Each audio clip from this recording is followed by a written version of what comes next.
Hello cuties, welcome back to my channel. It's me Kajal. So Bigg Boss season 10 Agni పరీక్ష season 2 అయితే ఇంకా నిన్నైతే ప్రియా గారు అయితే రావడం జరిగింది.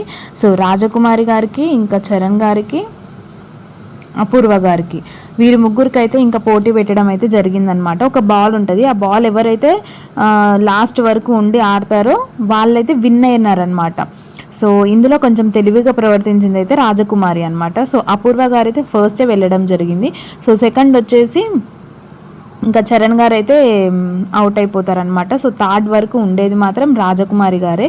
తనైతే లాస్ట్ టైంలో అయితే కొంచెం తెలివిగా ఆలోచించి 14 తీసుకోవడం వల్ల తనైతే గెలిచిందనమాట. సో తనకైతే ఇంకా కార్డ్స్ తీసుకొని వస్తారు కదండి ప్రియా గారు, అయితే అదైతే ఇవ్వడం జరుగుతుంది అనమాట. సో సెకండ్ వచ్చేసి మనీష్ గారు అయితే వచ్చారనమాట. తను లాస్ట్కి అయితే ఇంకా కళ్యాణ్ పడాలు అయితే రావడం జరిగిందండి. సో తిని వచ్చేసి ఇంకా అమన్ మాసూద్కి, మిథిలేష్కి, రోహిత్కి, వీళ్ళ ముగ్గురికి అయితే ఒక గేమ్ పెట్టడం జరిగిందండి. సో ఇందులో వచ్చేసి మిథిలేష్ అయితే ఫస్ట్ ఇంకా తనైతే జెండా తనైతే తను పాతుకోలేకపోయాడు అని చెప్పి తనైతే గేమ్లో నుంచి అయితే అవుట్ అయిపోయాడు అనమాట. సో వీళ్ళిద్దరికి ఎవరికి అమన్ మాసూద్కి ఇంకా రోహిత్కి అయితే ఒక గేమ్ పెట్టడం జరిగింది. ఎవరైతే పిల్లోస్ ఆ సర్కిల్లో ఎవరి సైడ్ అయితే ఎక్కువ ఉంటాయో వాళ్ళైతే విన్ అవుతారని చెప్పనైతే చెప్తారనమాట.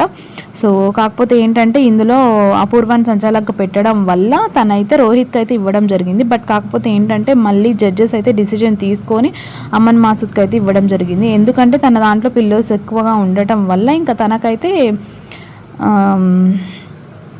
ఇచ్చేశారు గేమ్ అయితే. ఎందుకంటే ఓకే తన వైపు ఎక్కువ ఉన్నాయి కాబట్టి తనకైతే ఇవ్వడం జరిగింది. సో ఇదైతే కరెక్ట్ డిసిజన్ అయితే నేను అనుకుంటున్నాను. సో మీకేమనిపించింది కామెంట్ సెక్షన్లో కామెంట్ చేయండి. తప్పకుండా సబ్స్క్రైబ్ చేసుకోండి.